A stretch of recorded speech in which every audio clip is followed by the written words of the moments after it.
Hello and welcome to Everyday Channel number 125, your favorite, most deceptively named bi-weekly Legacy podcast. Today's show is brought to you by our Patreon supporters, Sean Manila and Sean Dewey, who more than doubled their monthly pledges for this month. Thank you so much, guys. If you want to support the running of the show directly, you can support us on patreon.com/everydaychannel. Guys, we just talked about how we almost forgot how to talk, and in Callum's case, we can understand because you went to the US of A, right? And they all speak American there. Do you still speak the Queen's English? Goddamn hell yeah, I do. Can I get a yeehaw and a goddamn? And yes, please, can you pass the crumpets, please? What the fuck is a crumpet? Crumpets are English, excuse me. I thought you said you speak the Queen's language. Yeah. Crumpet sounds like pieces of like a biscuit that have been left behind. No, it's like a. I'm going to describe it so badly that everyone's going to laugh at me, so I'm not going to try. But it's just like it's savory and you have it with butter and it's hot and it's nice. What? It's hot butter? Just search for crumpet in your Google. And okay, actually I'm going to do that. You know, Google image search. And you heat it up lightly, smother it with butter, and it's just delicious. What the fucking... Yeah. It doesn't even have... Oh, this is the English article. It doesn't have like a German... It's a... No. This sounds so wrong. This sounds and looks wrong. Well, it's delicious. And unlike your German pretzels. Yeah. It kind of looks better than it sounds, to be honest. They're really good. You just like put butter all over it and that's it. Apparently it's also like the German Wikipedia article says it's slang for somebody you want to fuck. I've never heard that before, so... Yeah. But I thought there is a saying in German that like if you fuck up a meal, you can always like kind of like fix it by just putting shitload of butter on top. You know? Yeah, butter and salt. Because like butter's flavor. And thus the English kitchen was born. Yeah. So this is how us English cook. Yes. But yeah, sorry, but that was quite a divergence. Yeah, man, I went to America. I was there for just over 3 weeks. And I've just, like, today was my first day back at work, and I got back Friday evening, and it's just very weird to get back to normal things. Like, of course, one of the first things I did was play League with Painter, and that was fun. As you do. Of course. Exactly. I had to just get that, get back into the groove of things. I feel very out of touch a little bit. I was like kind of reading stuff, but why I was over was because my band did a tour. And so for the first 2.5 weeks we toured, and then I had like 4 or 5 days in Brooklyn to chill and be a tourist and stuff, but it was very full on. It was amazing. Like, we had a better turnout and like reception than I expected, and we played some pretty big shows and stuff. But so what's the biggest audience you got? About 700 or 800, I think. Whoa! Holy damn! Like, none of them were like related to you. Was it like no, all not paying just customers? So basically, the biggest audiences for the actual tour with us headlining was like 70 or 80 people, which is pretty cool. Oh, you were headlining? Yeah. This is getting bigger with every sentence. Yes, I mean, we're still a small band. There was a few shows that was like 20 to 30 people. Please don't forget us. The average was 40 to 50, but our final show was at a big festival in Philadelphia where it was like it was a metal festival and a beer festival, so we had a beer brewed for us as well. We got to name it and choose the picture and stuff, so I've got a few cans in my fridge. And we were playing on the first day, like in the afternoon, and yeah, at least 700 or 800 people, I think. It's hard to tell. That's insane. Wow. Yeah, I've got a thirst for it now. I want to play more like that. You sounded like it. Like, what's going to be your next tour? Are you going to go back to the US or what's your next thing coming up? We're going to do Europe next year again. We've toured Europe a couple of years ago before COVID, and then we'll do Europe next year again, and then we'll go back to America and do the West Coast, I think. Wow. Okay, yeah. I thought the biggest American rock star I've ever known personally was the guy of Valiant Thor, the Southern Rock, whatever. Yeah. That guy, he drove a taxi. Like, when we went to the airport, he drove our taxi, and he told me he's like, and they're much bigger than us. We're like underground extreme metal. You're big, but in an underground way, right? You don't have a Wikipedia page. You're like probably not. I've no idea. You're at the same time above and beyond that. Like, you don't have it, but you don't want it. Is that how it works? Yeah, exactly. We're above Wikipedia. Oh, but that's amazing, dude. So yeah. I remember like halfway through, we asked you, hey, how's it going? And you posted a picture, and I couldn't tell whether the picture was faked or a literal picture from your apartment with like that guy, like with bare chest and like American shorts. That was our guitarist. Of course. I mean, that picture almost looked like a album cover to me, almost. I was gonna say this looks exactly like an album cover. So are you gonna use that? Oh, maybe. We went to Walmart and we were like such tourists the whole time. We were trying to do the most American things. We like went to all the fast food shitty chains like Wendy's and stuff and Dunkin' Donuts or whatever. And then we were in Walmart and you could buy like a beer holder with the American flag on it. So, you know, this And thing. you bought 10. Well, yeah, we got a couple each. You can put it around your waist, and then it holds 6 beers for you, and it's got American flags everywhere. We also brought an 18-inch machete at the same time. Dude, it looks so cool, but it's also like, you know, if you go to like a store and you go like, hey, can you actually give me like the shittiest thing you have for sale? And then I mean, you went to it. Walmart in the first place, I guess. we bought way shittier things there. We bought like 3 or 4 sunglasses each because they were so cheap and stupid, like some really dumb things. And we brought an 18-inch machete for $5.50. Yeah. Like I see, I see love like the multiple. Yeah, I see like multiple penguin plushies or something like that on the floor. Man, poor penguins. Holy That shit. was the cool thing about the tour. So, because again, we're not like a massive band. We had 2 nights staying in hotels when the organizers put us up, but we were pretty much couch surfing and stuff. So we met so many people. Man, that's so cool.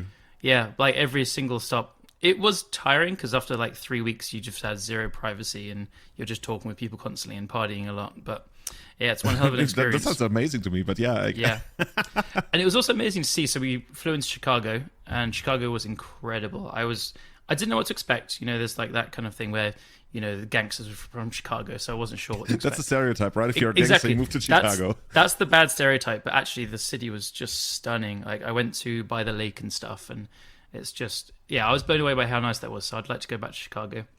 But then we made our way across towards the East Coast, but the kind of like central as we were, America, like it's very kind of, you know, outbacky and very Trumpy and flagsy and stuff. And yeah, I found that more interesting. And then we got to New York and Philly and like Washington DC and stuff, which were amazing in their own right, but were much more similar to London that I know. So were like the shops still selling like Trump memorabilia or I don't know, like there was a lot more like, I mean, maybe it's again just like the areas I went to and the people that live in these kind of areas were like, you've just seen like a small sample size, but there was a lot more like signs and flags in lots of houses and on cars and stuff like that. There was a lot of like BLM and pride flags everywhere as well. So it was a big kind of, it felt more divided in a way. But it was, yeah, I guess that's basically what everything I hear about like that whole area, like Indiana, Ohio, like that kind of like between Chicago and the East Coast. Because we went through Ohio as well. We went to Youngstown. We played there. We were meant to play a show in Cincinnati, and it kind of there was some like drama at the bar.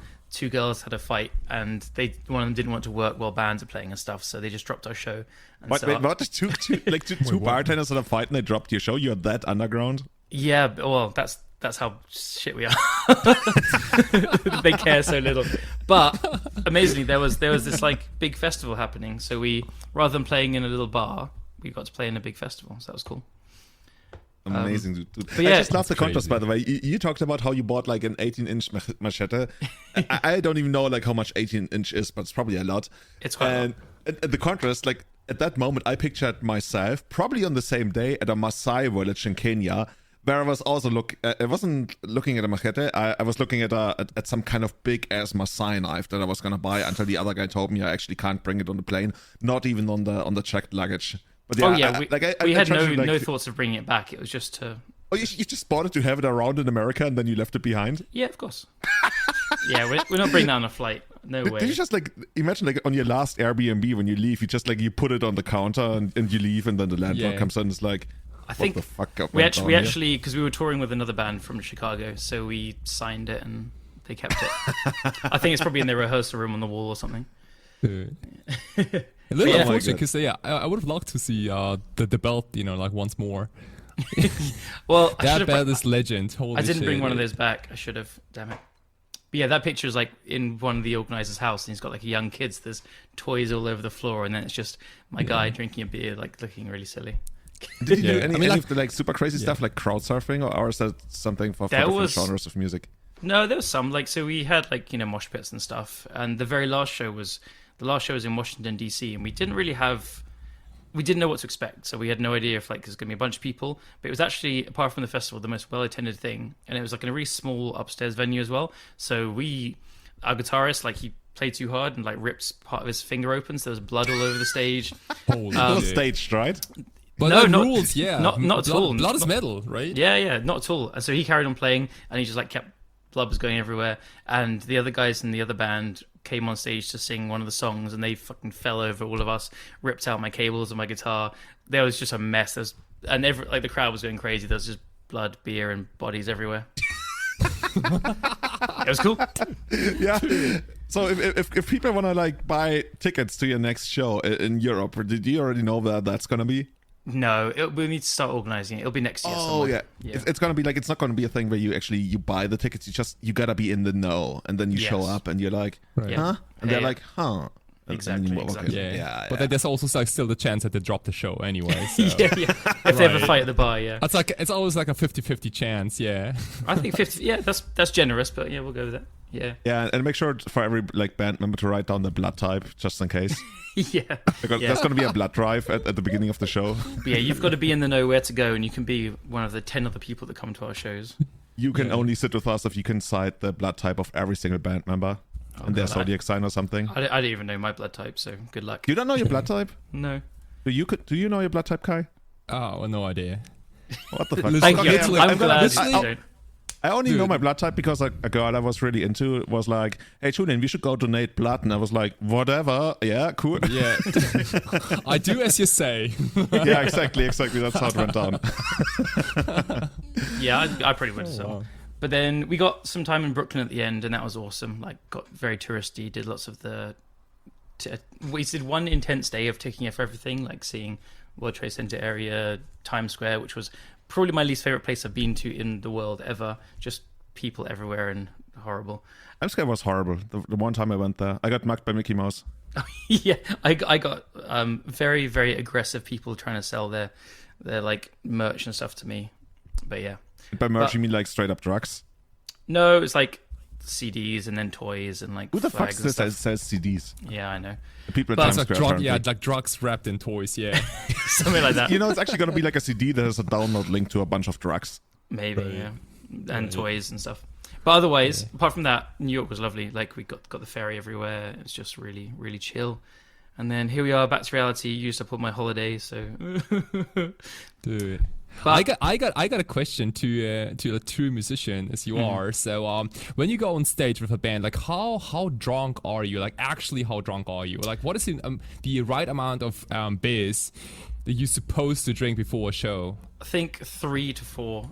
You don't want to be wasted. So our last European tour, I used to get more drunk and stuff. And it definitely, because we play aggressive, fast music and stuff, I'm always Yeah. like feet on the monitors in people's face and stuff. You definitely want energy there. And our last tour we were supporting, so we're usually this first or second band on. So you want to drink just when you arrive at the venue. But now we were headlining, so we had like 3 hours or 3 or 4 other bands to wait until we get to play last and stuff. So you get to hang out with the fans and drink with them, and we were pretty drunk. Right. But we've rehearsed so much that I can play the songs like without thinking too much, so it's not too bad.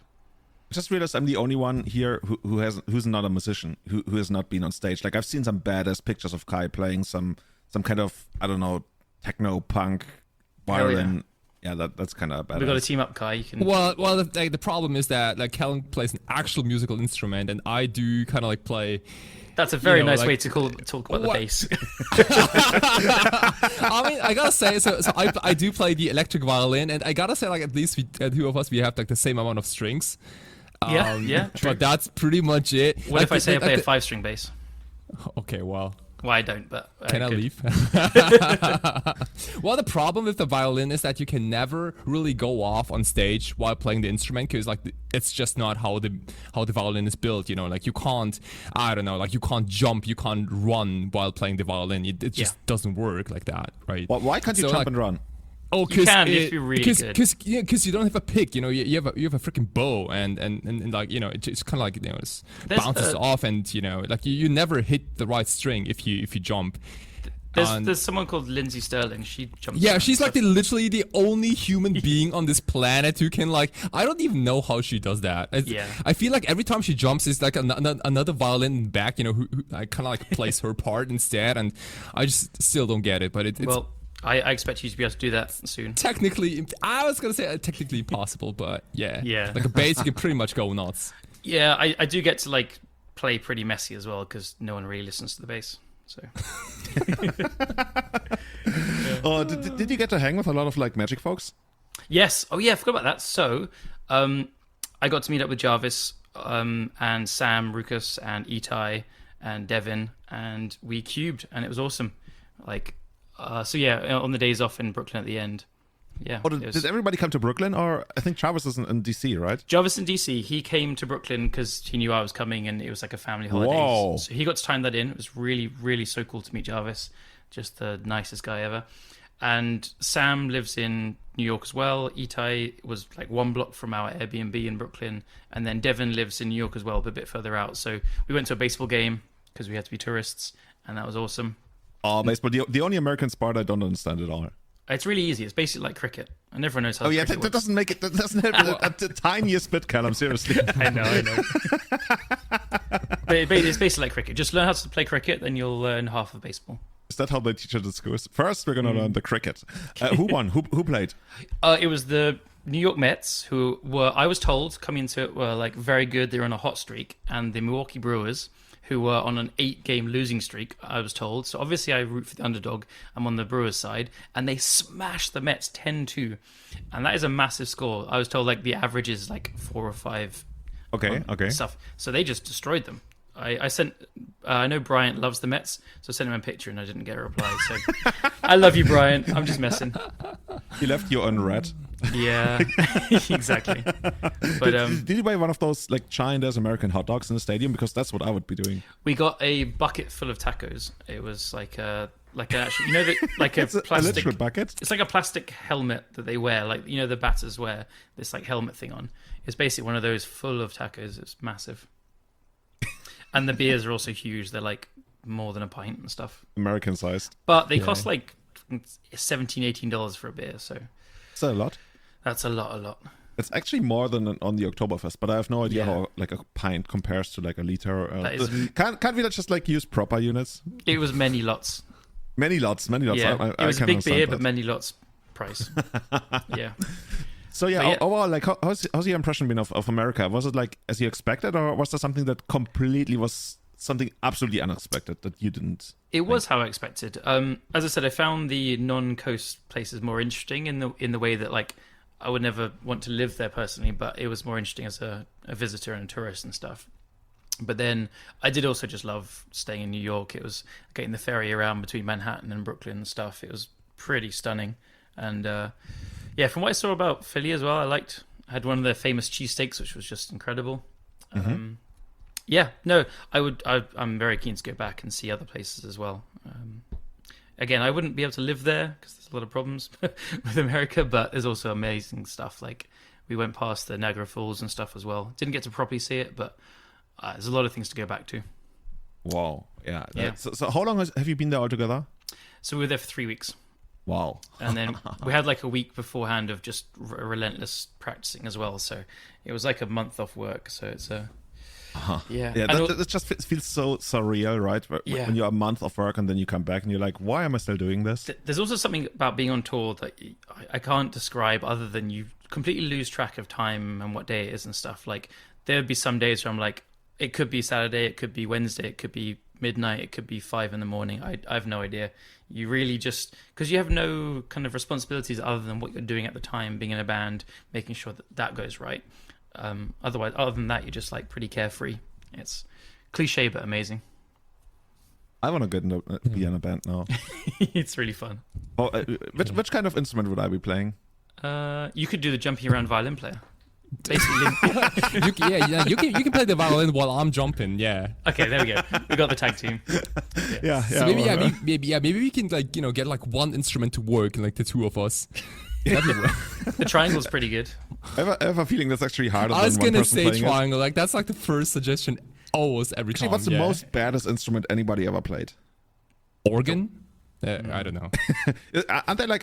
I've seen this documentary about the guy. I think Mad Max Fury Road, about a guy who played like a guitar that had like fire shooting out of it. That's easy. It's easy. I've played guitar on the ground and upside down and every way. Guitar's easy. By the way, we should really name drop your band. So what is your band called? It's called Craven Idol. Awesome. So we're going to definitely link to you. You guys are not so underground that you don't have a website, right? I don't think we have a website. I mean, yeah, at least you have a MySpace page, baby. We have a Bandcamp. Yeah. Yeah, and like an Instagram probably. And Actually, are you on Instagram? I got to follow you right now. Everybody who's listening, we are going to follow. Dun, dun, dun. I think I found you. Okay. I actually can't believe I wasn't following you throughout the tour. You probably posted a bunch of pictures from there. I know I don't do any of the social media stuff. Is that you, the guy who's singing there? No, that's a different guy. Maybe. But you guys did some things as well. We've talked about 20 minutes about my band. Yeah, by the way, Julian, for you went those somewhere? listening, quick disclaimer, I think we're going to talk a lot about our travels of the last month, but we're also going to talk about some Legacy in the end. And I think the next episode is going to be a lot deeper into Legacy again. Oh yeah, we've had our like month-long holiday, and we'll spew. But I've got something to talk about Legacy as well. I just found a picture, by the way, of you guys, and you put a bunch of bananas and grapes into what looks to be either a freezer or that's our a grill. That's from our European tour. I think it was in Poland. We were given that as a snack. Yeah, cool. Oh my god, the pictures are getting better. You guys are washing something in the washing machine, and it looks to be like a. Okay, I don't want to say a dog because. Okay, anyway, we don't want. I think those pictures beef are from Europe, like Peter 3 or something. years ago or something. But yeah. Cool. Yeah, we have been traveling as well. Who's next, Kai? You want to tell us about what you have been up to? Well, I went to Bavaria for not the first time in my life, but like the first time this time around. To first time Munich as a tourist. First time as a tourist, yeah. I've heard that there is like this infamous tournament called EtCetera. I think like you mentioned this tournament like so many times on your podcast that I just couldn't help it. You know, I had to go. Like I took a train. It's like a 2-day trip. I just came back this morning. Like 12 hours ago, and I had a good weekend. Holy shit, it was the most German weekend I've had in the past like month or two. Because I feel like in Bavaria they're like the most month or two. Yeah, I mean, like, you know, like Berlin really doesn't count as Germany as much. Exactly. I think, because like I haven't really met that many German people. It's crazy to say, but it's yeah. I can't even really like describe what Berlin feels like. But Munich is a different animal. That's like the stereotype of Germany, and like. I mean, obviously you have like the Oktoberfest and, you know, like all these like traditional German festivals and whatnot. But in general, I don't know. I feel like every second building in Munich was like either like a pub or like some German traditional restaurant or something like that. And it's just crazy, really. I had a good time. You went to the wrong areas of Munich if all you see are like German pubs. But yeah. Well, you didn't show me because you were in freaking Kenya, man. Yeah, like whose fault is this really? All over the world. Like we were like all in the wrong places. I was gonna say, places, like, you know, like yeah, it's like the one time I come visit Munich and then, you know, like, and Julian is still in Kenya. But anyway, we met on the last day at the tournament, which is I completely misunderstood because I thought that the tournament was gonna happen in Munich itself, but it's like in this small town, like an hour outside of Munich, and whoa, an hour. Okay, anyway, keep going. I don't want to keep interrupting. Oh, was that like 30 minutes? I mean, you're doing a lot of things wrong. It's like an hour from Munich to Freising. It kind of felt like an hour to me, honestly. But yeah, it was so like it was the anticipation. Exactly. Also, I've heard that every time you go somewhere for the first time, it always feels like, you know, it takes like much longer. But yeah, I can see that. Okay, that's true. I think it's a phenomenon. I definitely, yeah. Right? Maybe. Yeah. I don't know.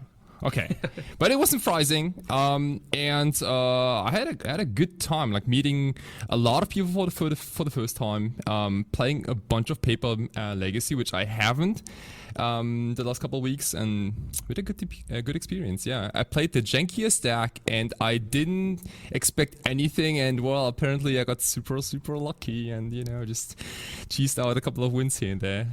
Bulldozed the entire event, didn't drop a single match. Six hours right to first place. When you say janky, I hope you mean like changelings or something actually janky?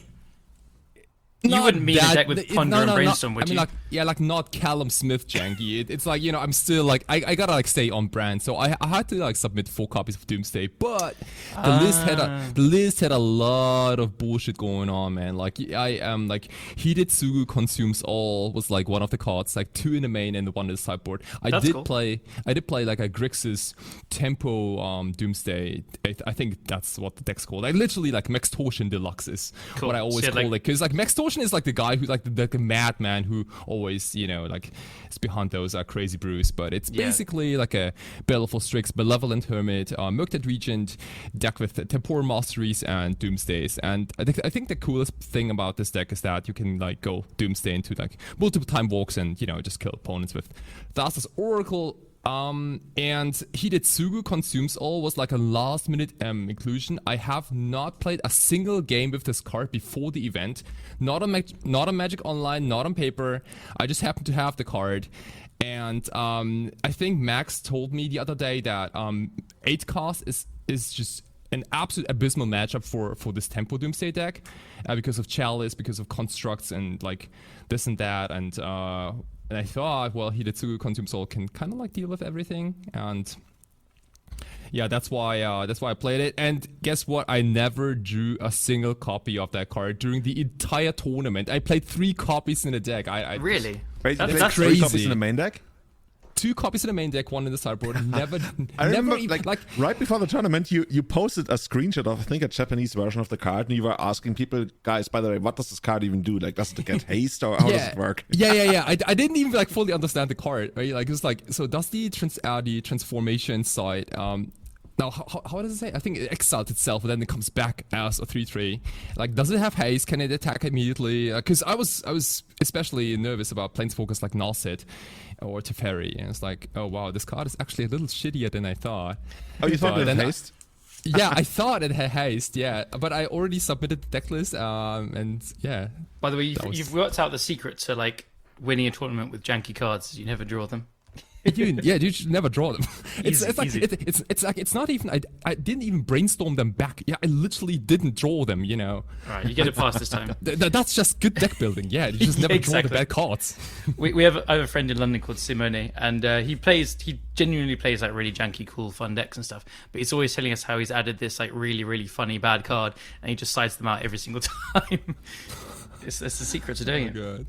Yeah. But yeah, congrats. And what did you play against? Just a bunch of very interesting decks. I think the first half of the tournament, I got paired against, I want to say like a couple of like more or less shitty like I want to say like. Is that what you want to say? No. You don't have to be diplomatic. This is our podcast, man. I was gonna say like. Who's gonna listen to us other than our mothers?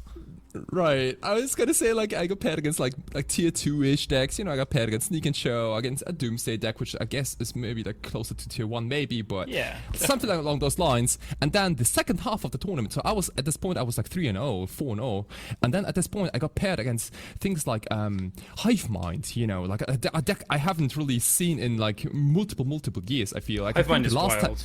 I think like the last time I played against Hive Mind was like when I played Storm, and I played those LEDs to pay for like the packs, and it was a crazy game in preparations for like GP Lille 2015. It was crazy times back then. And in fact, and then also this infamous Wursti guy. So there is like this one guy in the community, and later I found out that this same guy was also a finalist of a GP once. I can't really recall which. GP Torino 2000, and I wanna say 14. I could be wrong. He was playing mono white life gain, and he went all the way to the finals, and his only loss in the Swiss was a burn deck. Is he the guy that? Is he the guy that played the black green food deck? Yeah, exactly. Like nice. Wursti isn't exactly the guy known for going to the finals of a modern GP. Wursti is the guy for being batshit insane. That's just like, he was the guy who put together what we called Wurst Survival back in 2007, 8, 9. Sausage Survival. For those who don't know, Wurst means sausage, so it was like Sausage Survivor, but his nickname is Sausage. Anyway, long story short. Yeah. But so let me rephrase. So I sit next to I sat across the table from a guy who is a GP top 8 finalist competitor, almost like it's like a competitor's pushing it, but keep going.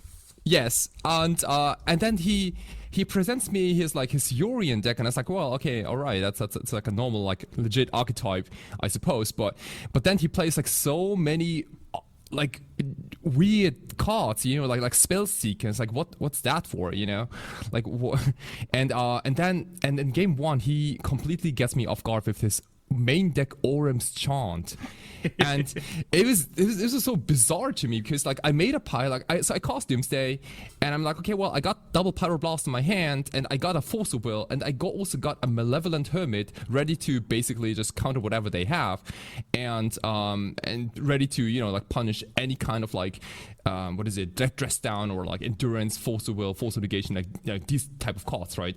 And then in my very last upkeep, he goes like Orem's Chant. He has like 5 mana open, so I can't even Malevolent Hermit it. And I said, oh dude, I have like 2 blasts and they don't really do anything. And by the way, I even like fetched wrong anyway, so I didn't even have enough red mana. And long story short, like we fight over this this Orem's Chant, and he completely just gets me with that stinky instant.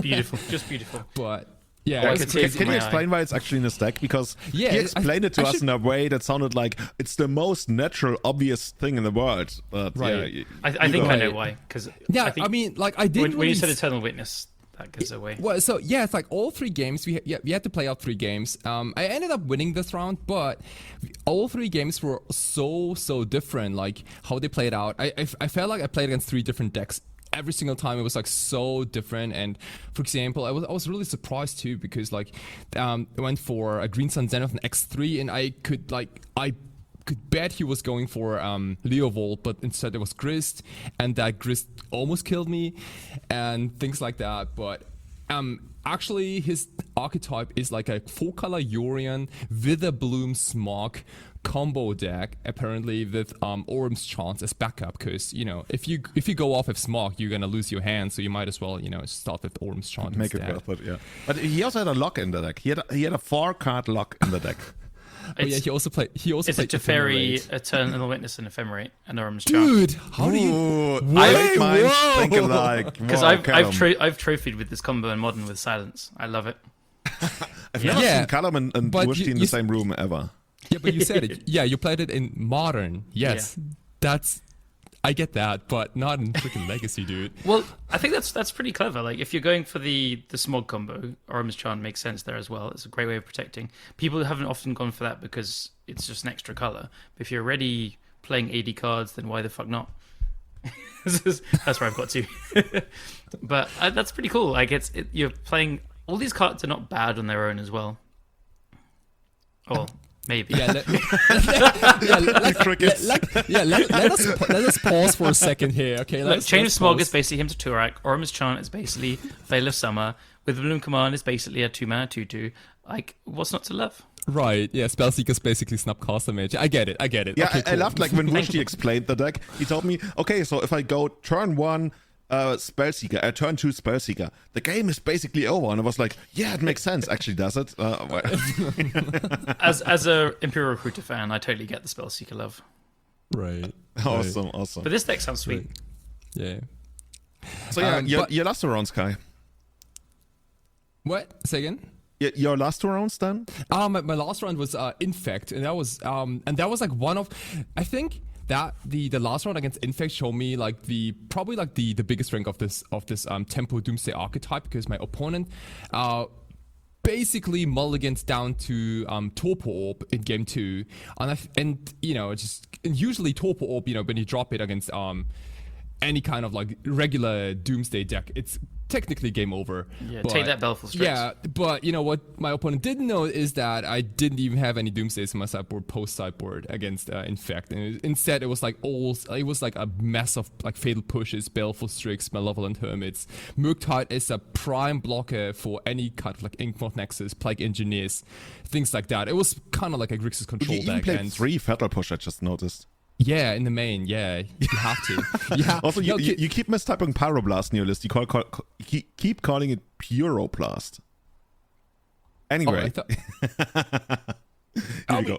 Okay, well, cool. To totally throw you off there, like the worst host ever.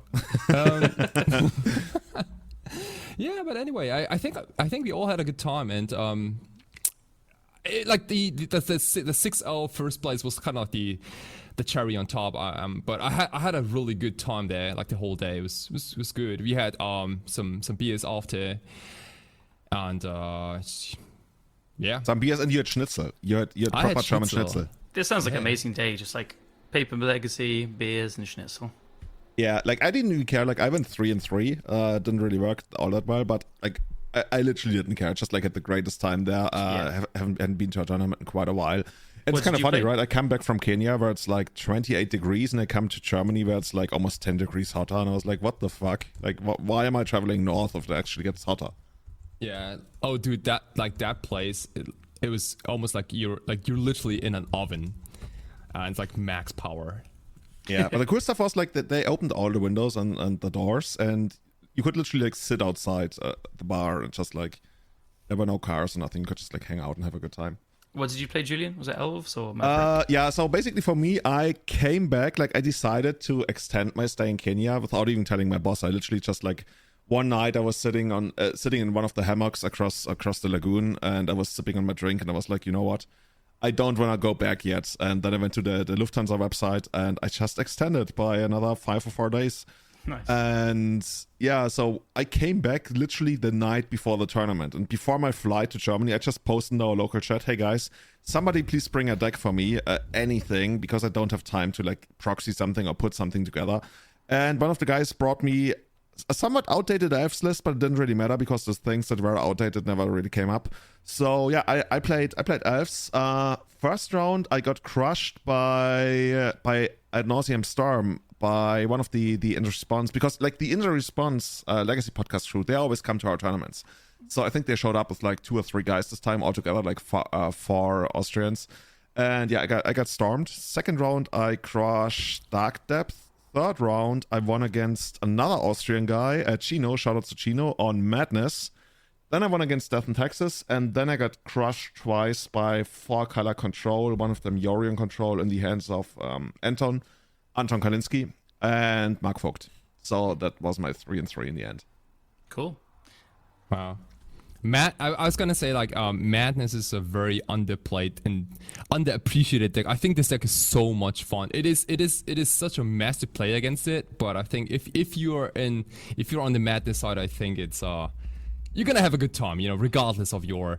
I love that deck as well. I played it at one of our monthly events and managed to top 8 with it. It's pretty powerful. Like, it also it surprised me how grindy it can be as well with that Ajni's Ravager. It's got real game in all parts. That's of the the game. scariest card in the entire deck. Literally, yeah. that card scares me more than anything. Especially like if you have good. anger in the graveyard and it can attack the turn it comes to play. It's just like refill your hand, go crazy. Yeah, it's very good. By the way, I want to shout out Kai again, because Kai, you told me that you didn't want to bring full powered in quotation marks Doomsday to this like monthly tournament, whereas in Japan everybody plays like tournaments every single day almost, and everybody's like super teched out. So I felt like, okay, let's go easy on the Germans, I'm just gonna bring my janky Murktide Baleful Strix-Seeded Sugu Doomsday deck. Like basically Doomsday is just a pump spell for Murktide. That's how it works. And then he comes down like with a crappy deck, and it's like a 6-0 easy peasy shit. I'm just gonna play bad cards like Murktide Regent. Don't worry about it. I was gonna say, they just never draw them. But like, so here's my thing. So back in Japan, we had so many tournaments that it is actually better for you if you play a deck that can kill fast or like lose fast, because then you can go on and like drop quicker from tournaments, then join other tournaments. It is almost like you're constantly at a GP almost, because you have so many opportunities to join events. But here in Germany, or like in Europe, I want to say, events are limited, and I figured if you go to this event, which only happens like once per month maybe, you might as well want to grab a deck that actually plays Magic for at least like 40 minutes or so, and that's why I picked the deck in the first place, I think. Yeah, worked out pretty well for you, I want to say. I got a copy of your things, because for our monthlies, I always try and pick a deck that's faster, because I'm organising as well, so I need to put all the results in afterwards. So I'm always playing like a combo deck or something that's a bit faster, though Painter can be a bit slow. Yeah, I imagine like, like playing Yorion instead. Holy shit, yeah. I did once play a Yorion Bomberman deck, and I didn't realize how grindy it was until like after the first few rounds. Like, oh shit, I'm going to time every time. Not again. Yeah, maybe I haven't mentioned it, but this is going to be a 2-day event, everyone. Thank you very much. Yeah. Didn't you know you must come in tomorrow again, and you better order some food and drinks again? Yeah. All right, everyone. Round 2 starts tomorrow, 9 a.m. sharp. We're going to take a 12-hour break here. Everybody, see you tomorrow. We do have a lunch break, so maybe we have to cut that out. That's so cool. That's so cool. I've always enjoyed that. Yeah, we take like 45 minutes to an hour for lunch. I mean, maybe not necessarily for like the smaller events, but even for those you can do it. And then like when there's a really big event, Yeah, our timing is so nice. We start at 11 a.m. After round 3, you have a 45-minute lunch break, and then Oh my god, we also start at 11 a.m. They're it's basically nice. the same. Yes. Callum, you gotta come to one of these events too, and we want to come to the London ones. Yeah, I was thinking I need to get like I want to make one weekend where we do like cube on Friday, like tournament on Saturday, and then Sunday is like alternate formats, We visit the fun Queen. event. Yeah, you can visit the Queen like on Saturday evening. She's always raving till late, so that's fine. Maybe we should invite her to Cube. I think she'd be down. Oh, should crush us at cube. Yeah. The zombie deck. Yeah, I can see it.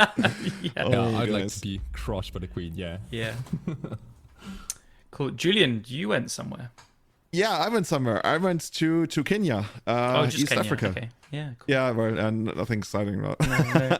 No, but I went to Kenya for the first time, and I want to say almost 4 years. I wanted to go way more often, but then COVID, yada yada, didn't really make sense to go. Couldn't go, but now finally I'm back. So the whole idea or the reason I was there was because we are really pushing kite surfing in East Africa. And who's a better kite surfer than I am? Well, it turns out basically anyone. I've never tried it. What a pitch. Yeah, the perfect pitch. If I can't do it, you must be able to. I can, I said I can sell it. I didn't say that I can do it. But honestly, I'd love to learn it. It looked absolutely badass. Like, I loved doing the dive. Like, when I did my dive there in Kenya, my first dive, and my only one thus far, I loved it. But holy shit, seeing those guys kite surfing, it's insane.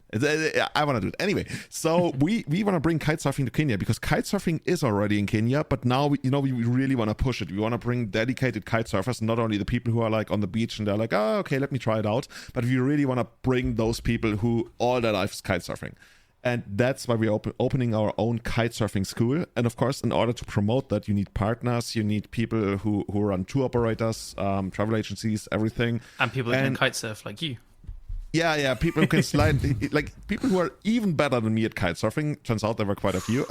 And we brought them to Kenya. And I joined the trip. I was basically kind of like their group leader. I was organizing everything. I organized for the greatest safari ever known to man. We went to Make a Maasai-Mara. film about it. The best safari ever. Yeah, that's where the echo comes in. Actually, do I have that here? The best safari ever known to man. To man. Go on safari tonight. Every single day, safari, every day on safari. Dear Okay, listeners, anyway. I'm so sorry for making you hear that. Yeah. I take responsibility. So no, seriously, if you wanna have one of the best safari experiences ever, go to Mara Bush Camp. You can also hit me up, then I can earn a little bit of money selling that to you at a discount maybe even.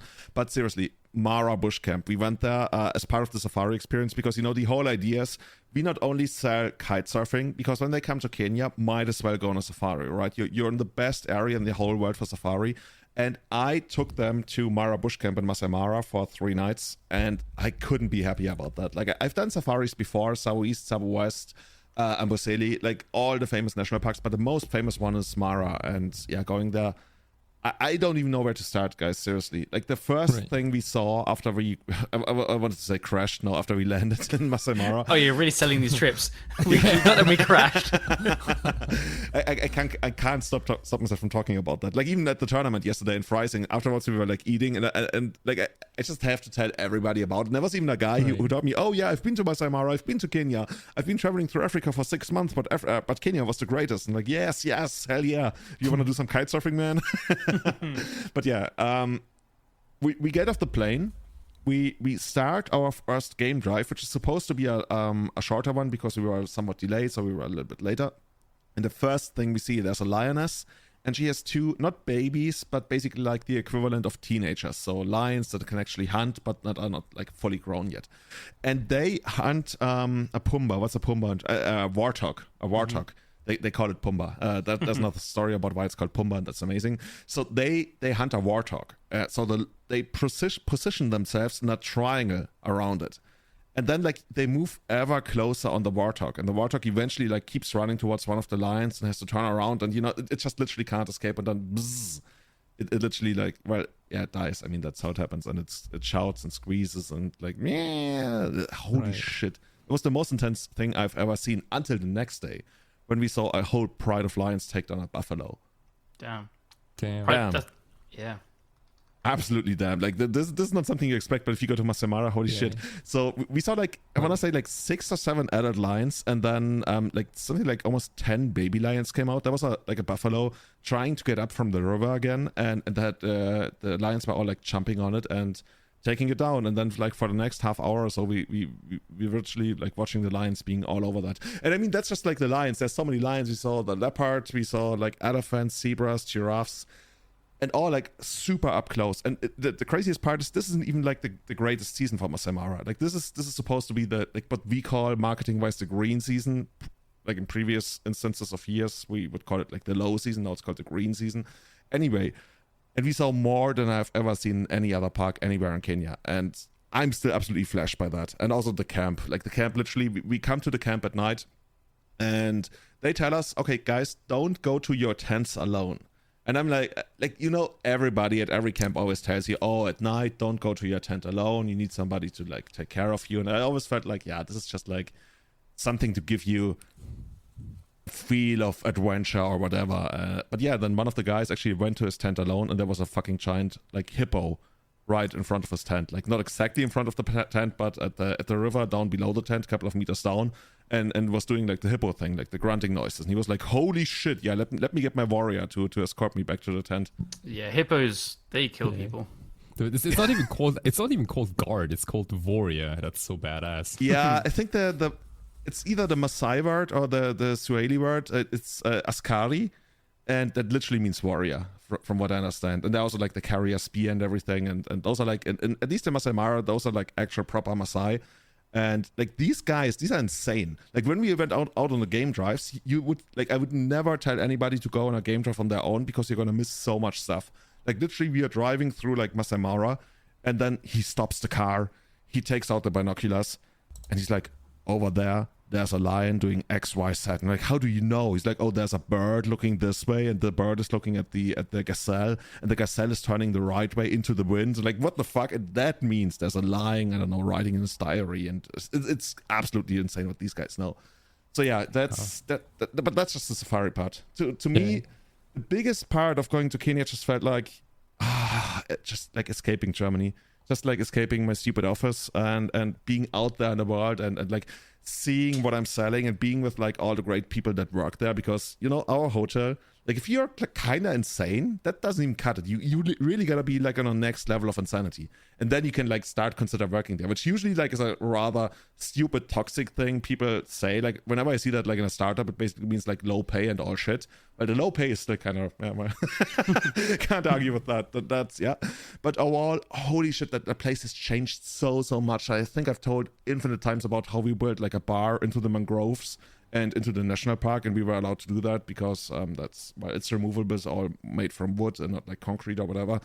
And that place, like, we would go there in the evening and hang out, and once it closed, we could still like sit in the hammocks among the creek, the lagoon, and just like have our drinks and still like leave the lights on, or even to put the lights out. Oh, I want to go back. It's so sounds great. like bliss. Like so relaxing. Yeah, bliss is the best word I could come up with.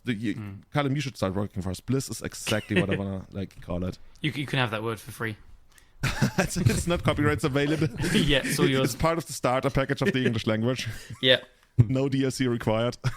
Maybe you have to answer the Queen later on, but you got it for now. But you guys gotta go as well. Like, my favorite part was when you get up in the morning, you get up at 6 and you walk down to the beach and you do a little bit like of swimming on the beach, just like in the ocean. at our Right. private beach. There's literally nobody else there except for one guy doing yoga on one of the rocks above the beach. And then you come back, you take a shower, then you do your breakfast, and then your day starts. And by that time, you already swam in the fucking Indian Ocean. It's just... Our day's like the opposite. You're like getting up at 6 and we're going to sleep at 6. And you're like really relaxed and blissful, and we're like intensely exhausted. Yeah. The opposite. Yeah, I guess the only day I was really exhausted was when we rented a dhow. You guys know what a dhow is? I thought it was a type It's of like currency. Like a small ship or something. Yeah, I told you yesterday, Kai, right? Yeah, I barely remember. Oh, but Kai knows. Yeah, he's cheating. I think Julian set up something about like a party ship or something. Exactly, the Right? party ship. Nice. Yeah, Yeah. we got one of those. Like we took one of our boats out into the creek, and then we got on Rommy's dhow. And like for the last 5 years, I thought Rommy was like some Kenyan old dude, but turns out Romy is actually a British young lady. So it's like, okay. But I've been selling the trips in her dhow for the entire time. And yeah, and I didn't even get to meet her because she was back in Britain. Maybe actually she lives next to Callum. I don't know. Yeah, she actually lives next door. Yeah, just like Queen Elizabeth, right? Yeah, cool. Small world. Yeah, exactly. No, but seriously, then we got in the dhow and they had like free drinks, free finger food. And you could literally jump from the top deck of the dhow into the water and try to make your way back to the ship, because this is Kenya and there's like not proper safety precautions. It was actually be absolutely insane in Germany if you ever offered that, because I've never experienced proper current in like a body of water. Like you think you know what a current is and you feel like, oh, I can swim against it, right? It's how bad can it really be? But holy shit, I could like literally barely swim back to the boat. It was like, yeah, if I can't make it, there's this piece of rope, and if I can catch onto that, then I can maybe try to like pull myself back. But yeah, that was something else. And that night, that was basically the last night for some of the guys who were leaving early. And I was supposed to leave early with them, but I was like, no, I just like I can't leave right now. I have to extend my stay in Kenya. Yeah, and that day, I went to bed rather exhausted. But yeah, that was one of the best times. Nice. Sounds amazing. Damn. So about safaris, like what is the best time? Is it like daytime or like nighttime or like early in the morning? Like what is the best time for, like, because you gotta be awake when all those animals are like the most active, right? Yeah. So if you want to do the best safari, in my experience, you do what we call the early morning game drive. So you leave the camp at 6. So usually you get up at like 5, 5:30. You usually don't take a breakfast. Some people like drink tea or something, but usually like you don't take a breakfast. You leave the camp at 6 when the sun is just about to come up. Usually it's just not there yet.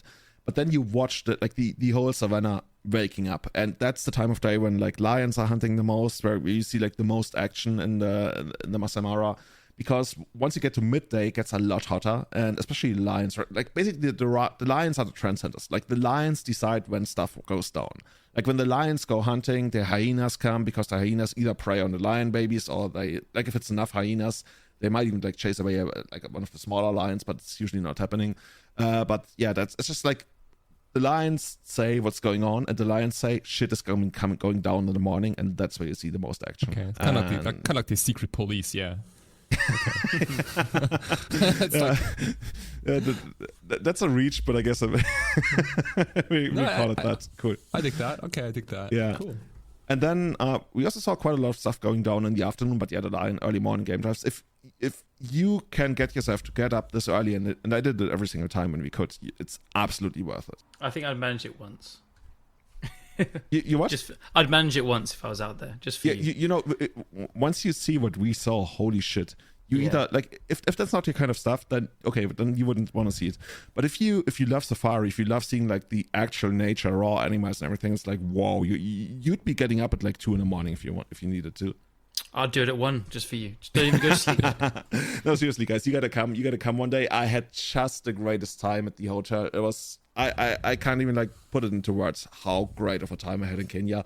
And yeah, we just like did so many amazing things. I think one day we went out to the cliffs, because not everything is a beach. There's also like cliffs facing the ocean, and you can go on a hike.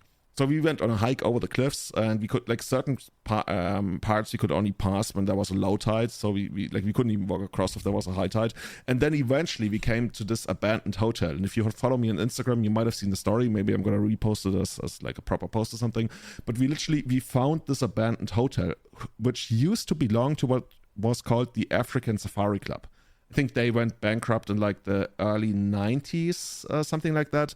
And yeah, nobody ever rebuilt that hotel. It's just like there's like trees and bushes and everything growing over it, but you can still see the old rooms, and in some places people even hang out. And yeah, to me this was just like I really got like this Indiana Jones feeling. Cool. Yeah, that was Kenya. All right, I want to go back. Kenya one It's day. crazy. Yeah, welcome back. But I think like everything you just said, like it sounds so good, but you probably have to just go there to to fully understand it. I don't like I understand the words that were coming out of your mouth, but it's just not, I can only like half imagine, like, Yeah, especially the feeling. The feeling is the hardest to really get across, because it's. I think when Callum mentioned earlier that when you're touring, you completely lose track of like what's going on. And I've had the same. Like literally, my people in Germany, like either my boss or friends or my family, they were talking about weekdays. They were like, "Hey, Julian, so on Wednesday or on Saturday, on Monday," and I was like, guys, I have absolutely no idea which day of the week it is. Like, I could look it up, and if it's important, I will. But I have no idea which day of the week it is. You could do like work days are an illusion. Right. Yeah. I did work. Like, I still did work quite a lot, but it's just like you can't hold it against me especially during that time when I was there. Work was absolutely fun and just like the greatest. Yeah. And yeah, if it was up to me, I'd pack my bags and go straight back to Kenya. Yeah, I said the same at the end of it. Like, all the other guys were tired, and I was like, man, I'd do this for another month. Just get back on the horse. Yeah. You know what I loved? I just also loved seeing how my colleagues, like a lot of my colleagues are not from Kenya. Like half of them are, I think, like something like half. But the other half is not. Like they are like Germans, or one is a Spanish girl. We have a girl from Alabama, actually. I don't know why I'm laughing, but it's just like she showed me her favorite knife, and I felt like, oh, this is the most Alabama thing I could imagine. And yeah, everybody like created their own little life there in Kenya. Some of them have been there for like 10 plus years, and they literally like, this is, well, I guess it's not their proper home, but they kind of made it their home. And like when I arrived there, one of them, like, she took me out to Watamu, because I know Watamu, which is the next city, but I only know the touristy part of Watamu, right? Where can you buy sunscreen, by the way, for 20 euros? Holy fuck, like, who buys sunscreen for 20 euros? But it was imported, I guess, whatever. But I didn't know, like, the proper Watamu. And then, like, we went down to like, this place where there's, like, an ice cream parlor, and she tells me, oh, this is an Italian lady, and she makes the most amazing ice cream, but now she got divorced from her husband, and he opened that Italian restaurant over there, and now he took her ice cream recipe, and now he's making the ice cream. Like, wow, this is just, like... This is the Watamu, the drama show or something, and the daily soap. And I just got a tiny glimpse of that because I was there for 2.5 weeks. And that tiny glimpse left me hungry for way more. So when are you going back? Well, kind of like in October, because that's when the next trip is coming down. That's when a lot of our divers are coming back down. But yeah, I've said it before. If it was up to me, I would love to be there for like month upon month. And just like live a completely different life. It sounds like somewhere where you could really get settled into staying somewhere, and like it's so immersive, and yeah. I also just like love how it's cool. Like the people there, like, yes, there's people who will like obviously be like, hey, can you help me out with money? I mean, I can't hold that against them, but usually like the stereotype or the prejudice about especially Africa is like, oh, there's poverty everywhere and everybody's trying to scam and steal from you, yada yada yada, right? At least that's what I deal with when customers come to me and they're like, okay, well, I want to go to Kenya, and usually it's the husband who's like, oh, but there's crime and this and that, and yeah, but really not nearly as much as most people would believe, at least in East Africa. I really can't speak for the other areas. I don't know, like, I'm not really an expert on that, but especially when it comes to Kenya, especially when it comes to our part of Kenya, it really felt like, I guess I'm somewhat romanticizing it, but it really felt like good, and people were honest and everything, and it's just like, I loved it, absolutely. By the way, Kenya is absolutely technically advanced. It's like way beyond anything we have in Germany. It's just you're everybody your sauerkrauts.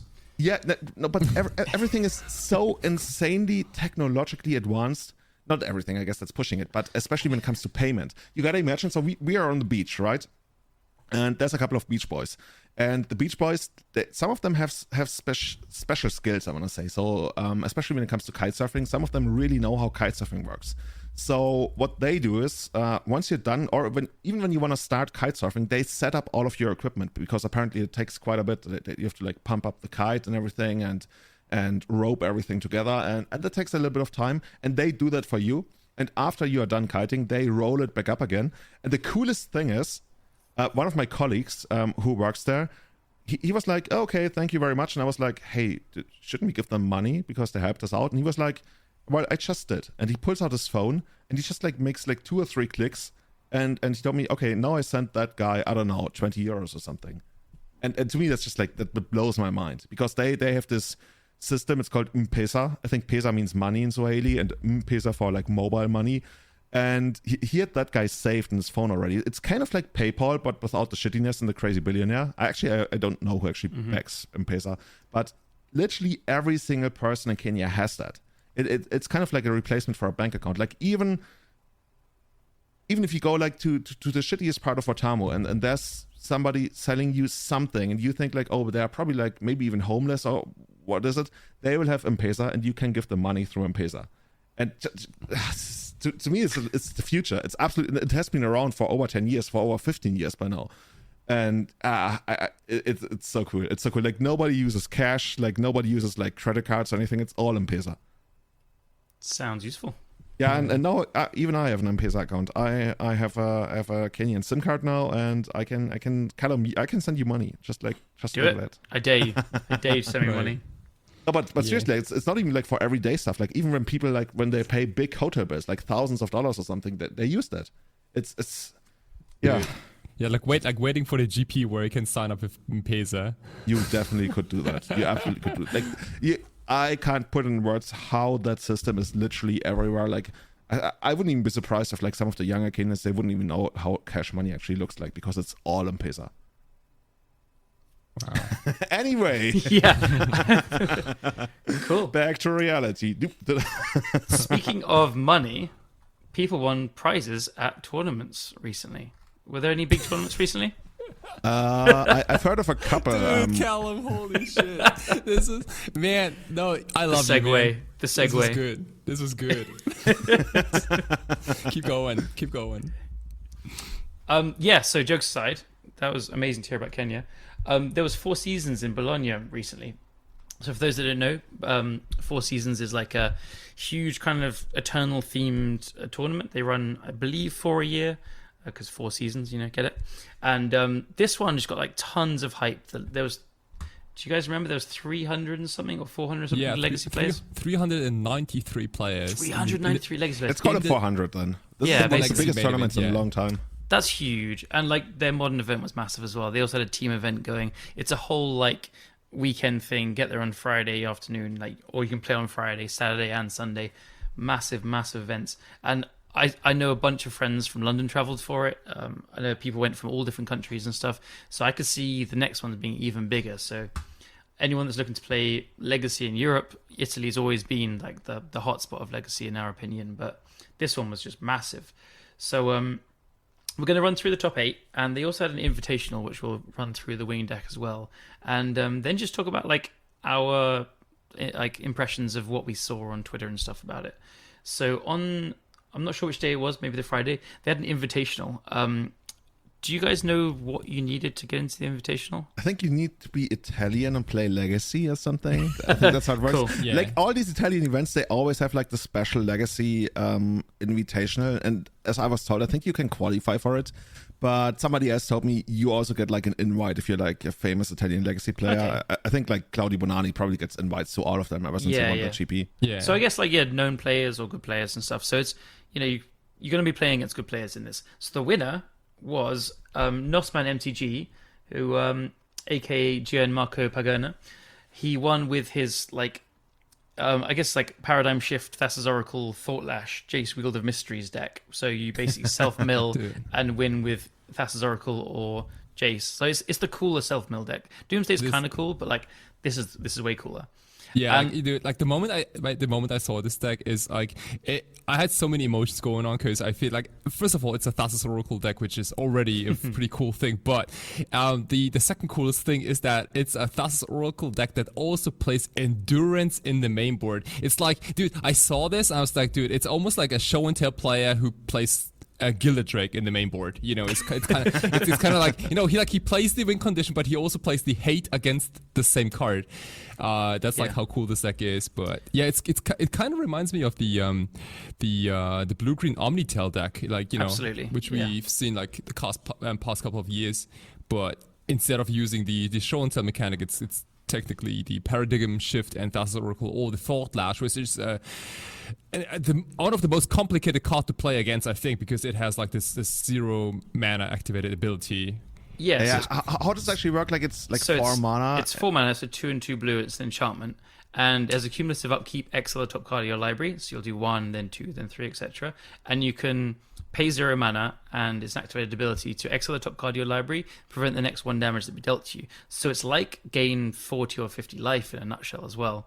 So that friend I mentioned earlier, Simone, he plays this deck a lot. So I've played against it a ton in London, and there's some really funny interactions against Painter where they have like a Jace or a Thassa's Oracle underneath a Sheldok Isle, and I mill them out, and he just like flips over this Thassa's Oracle in his upkeep. I'm like, God damn it.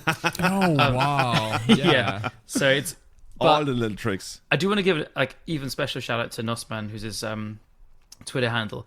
This guy's been playing this deck for years, as he's made a tweet about, saying 2 years ago he wrote a primer, and I know for absolute fact he's like just been like posting about it on Reddit, in his Discord, on Twitter and stuff. This guy is like completely dedicated to the deck for years. And when you look at this deck, you know, you've got your 4 Brainstorm, your Ponder and Force of Will and stuff, but then you have like these 2 Endurance, 2 Uro, 2 Veil of Summer, 1 Sylvan Library, 3 Ice Fang Coatls, 1 Otara Soaring City, like 1 Waterlog Grove. These are not numbers that you just like randomly throw in. Like the sideboard, 2 Runafowl, 1 Hull Breacher, 1 Blue Elemental Blast, 1 Beseiju. He's worked in this deck so much, and this is a labor of love. There's so much tinkering gone into this. So real Very respect much and looks shout like outs. Yeah. So that's what James Su calls the Japanese school of deck buildings. Like all the 4-offs become 3-offs, and like all the 2-offs become 1-offs, and yeah, that's how you arrive at a list like that. Yeah, I love it. So, by the way, Kai, you taught us about how to properly pronounce that Soaring City. What is it called? Yeah, so everyone says how do you say, like, everyone says Otawara. like Otawara. Yeah, it says Otawara, but it's actually Otawara. Uh-huh. You kind of like stretch the O, but it's so like no one says that. Does it actually mean anything? I think it's just a name, but I think it's like big Probably field. Soaring City. No, I think, yeah, like no, always the kanji for big, and then Vara, there's something with like a field, I think, and then something else, but it's a name, you know. It's like Boseiju or like anything else. You can't really describe them. But, cool. But yeah, like a lot of utility lands, also like the 3 Sheldok Isles that kind of like, you know, they caught my eye. And so really, really cool text. Also with the Lotus, like full set of Lotus Petals, and the combination of Lotus Petal and Malevolent Hermit, which I've also like witnessed, you know, like yesterday, is a pretty strong combination on turn 2 where you go Malevolent Hermit and you have the Lotus Petal ready to, you know, just pop off the Hermit immediately. Things like that. I think, yeah, this deck might look a little clunky, but I think it plays out quite nicely in actual games. Yeah, I've seen it go just like quite often. They just go like turn 1 Lotus Petal land, play the Paradigm Shift, turn 2 Oracle. Like, yeah, and they have Force of Will backup sometimes. The deck can be clunky, and I think, you know, it's especially, he's recognized that it can be clunky by saying, all right, I'm going to be a mid-range deck when I need to be as well. There's 2 Uros, 2 Endurance, and as I said, you have the Force of Wills for some permission. But I think the deck is, you know, it looks kind of funny and janky. It's like a cool combo. It's actually pretty powerful. It is legit pretty good, I think. And he proved himself as well. Like, he beat what must have been like a pretty tough bunch of people in the Invitational. Yeah, that's basically how it works in Italy, right? I wonder how like inbred the metagame is. On the other hand, like if everybody's trying to metagame against everybody else, then it's probably better to just like stick to something powerful. Kind of. I mean, not try to. Yeah. Italy loves blue decks. There's probably loads of Pyroblasts, and he's playing a mono blue combo deck almost. Yeah, So, Italy always used to be like Miracle City. Yeah. Yeah, well, So- at least like Jeskai, I think like the Jeskai colors have always been like very, very present in Italy. Yeah, Absolutely. Awesome. So well done. And should we look at the main event top 8, which Yeah. was just star-studded. Holy moly.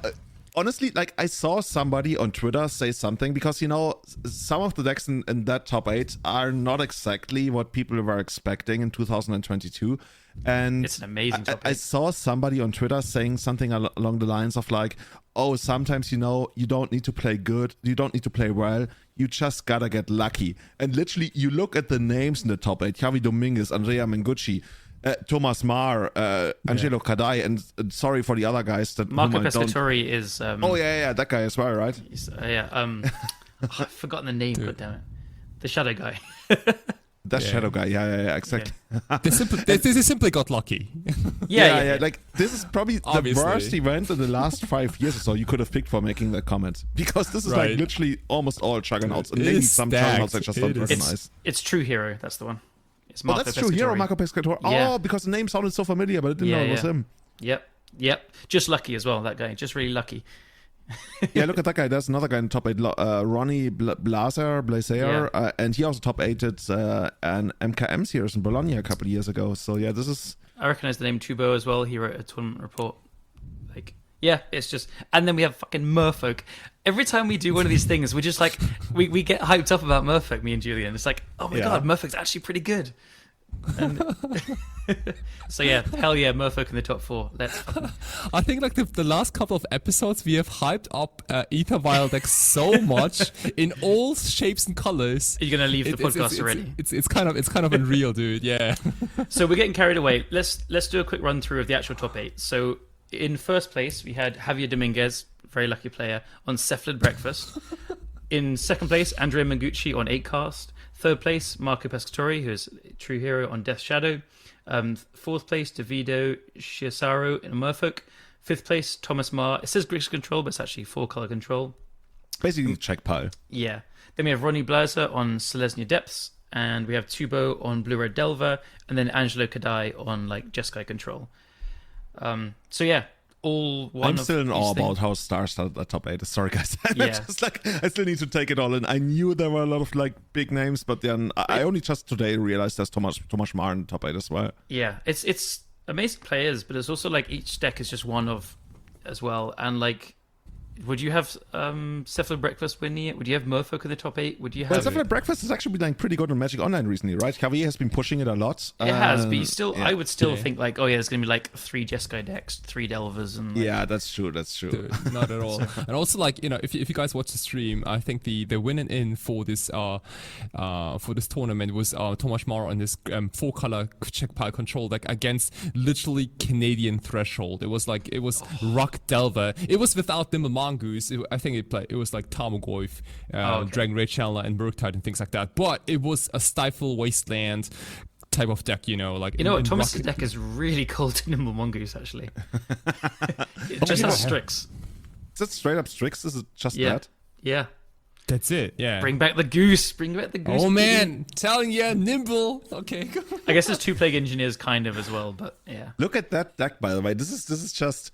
Some people will call it the Mona Lisa. I just want to I'm not going to say what I'm going to call it, but this is just like you have this Grixis deck, and then he's like, you know what? I'm going to splash like 4 Swords of Plowshares and 2 Prismatic Ending. And by the way, also Teferi Time Row. Is it even a Grixis deck? I don't even know. Like, where... It's just a 4-color check pile, I guess. But my favorite thing is he's finally embraced, like, I mean, he always has, but this is just the win cons of 4 Strix, 4 Snapcaster, and like 1 Jace kind of. 4 Strix, 4 Snapcaster is the win condition. That's it. Even after sideboarding, Plague Engineers, I guess. But yeah, this is insane. Yeah. There's just so much removal. So he has the signature 3 Inquisition, 3 Hymn. Very often there's like 1 Thoughtseize to go along with it, but that's gone. And then 4 Swords, 2 Prismatic Ending, 1 Colligan's Command. Yeah, I guess And the 4 3 Teferi. expressive iterations, those really make the deck, right? Yeah. Yeah. This is But I feel insane. I feel like always, like the one thing that stood out to so many players at first, and when like the initial check pile came out, was like I think a single copy of Lightning Bolt, I think, or something like that. Like it was a really like weird number. I swear on, that like, one Lightning bolts. Bolt killed so many people, like Bolt, Snap Bolt, so many times. Yeah. Yeah, but like in speaking of check pile, I think he did cut the green, right? Basically, the white replaced the green. if I'm seeing it correctly. Because he was playing green for Oko when that was legal, and then I think, as far as I remember, from what we've seen, as soon as but that's Oko why was Shaman banned, and Leopold and that kind Decay of stuff. and stuff. But then as soon as Deathrite and then Oko was banned, white is just better because Teferi and Swords and now Prismatic Ending. Yeah.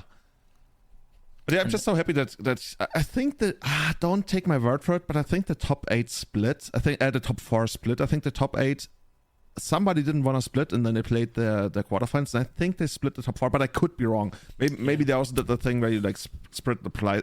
Sorry, I can't talk. Split the prices for the top 4 and then still play it out for like the glory. I want to say, so I don't want to take away anything from Javier getting first place, because that's just like, you know how Javier and Andrea are just like very, very good friends. And you have this 400 people event, and then like those 2 guys finished in first and second place. That's just like cool. I think they also played in the same team the day or the two days before. They did. In the team event, you know, like how crazy is that? You know. Yeah, they had like 93 teams, and these guys make it all the way to the top in the singles event. By the way, can we quickly talk about that Sapphire Breakfast deck? Because now that I've opened it, it actually looks somewhat different from what I've seen on Magic Online. Like there's 2 Esper Sentinels in there, and I remember Andrea actually said, when he was on the podcast, I remember in January, he said that he thinks Esper Sentinel is actually underplayed in Legacy because it's basically 1 mana Thalia. Kind of. Oh. I'm going to have to disagree a little bit. I've tried it in some like blue-white tempo mentor decks and stuff, and it's kind of cool. I do think it's really powerful, but the way artifact decks are posed at the moment in the format, like if you just look at Thomas Marr's deck, he has 2 meltdowns in the sideboard. So I think like there's some white-based artifact decks that are really powerful, but they're not as good as 8-cast or the red painter decks, I guess, at fighting the hate that people bring at the moment. But if people for some reason stopped playing meltdowns and stuff, then I think Esper Sentinel does get very good and is a really strong card. The way I understood him was basically like Esper Sentinel all by itself, like not in an artifact theme, but just like in a straight up like creature deck, like what we have here. I guess you just need the pressure. You need people to have to play into it, which this deck does. So I was trying to maybe playing it in decks that didn't apply enough pressure. It is very powerful. I do love when you can equip equipment to it. So Shuko is +1/+0. So you put a Shuko on that bad boy, and you've got to pay 2 mana for your spells. The synergies are through the roof. Yeah. Oh, but this is. I'm still not fully on board with playing Yorion, but apparently that's like good. I still am like paying basically 8 mana over 2 turns to get like a 4/5. Yeah. Okay, 4/5 fly. Anyway, I understand. I do think the Sentinels are new. I remember us talking about. He won a challenge, I think, or a top 8 one. Yeah. And we did talk about the differences where, like, there was no Cavern of Souls anymore, and obviously there's Yorion, so it's more main deck. There's more Recruit of the Guard targets and stuff like that. And there's the One Cabal Therapy and stuff. The One Cabal Therapy, right, where you talked about where it basically beats all the endurances in the world. Yeah. It's just, like, some of the smartest deck building thing I've ever seen. Yeah. Because there was often, I mean, the old lists played Cabal Therapy in a Bridge from Below as well, but now you don't need that to beat removal, because you have just more creatures and slower. You'll have some idiots on the board basically. But yeah, otherwise anything weird in the sideboard. 2 Mystical Disputes. It's kind of cool. I feel like that card is underplayed in the format as well. It's good against 8-cast because if they have the Chalice and stuff, you can still counter things. Yeah, I think that the thing about Mystical Dispute is everybody who's like considering the card, if they can play Pyroblast, that's what they really want to play. But yeah, if you don't have threat, I think that's probably like the closest you can get, right? True. Yeah, it's the poor man's Pyroblast. The poor man's Pyroblast. Yeah. Speaking about the deck that costs, like, how does it cost $5,426 in TCG Player? Yeah, Javier just couldn't afford Pyroblasts. Yeah, that's the thing. Like, poor world champion can't afford the Pyroblast, but that's how it works in Magic the Gathering.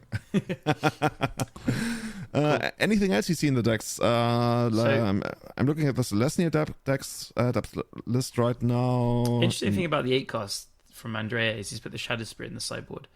I've always thought that that was a big part of the game plan at beating Delver. So. I wanna say I saw a tweet by Andrea where he was saying he actually wanted it in the main deck afterwards. Okay, yeah, that's the only thing that like stands out to me. I could be wrong, but I think I saw that. Okay, he also has no the Foundry. What's it called again? Retrofit of Foundry. Actually, what does he tutor for? I guess all of the other stuff like just Wobbles. Aether Spellbomb or Baubles. Well, that's not exactly exciting. Is that really the only thing? Like, the Spellbomb sometimes gets me.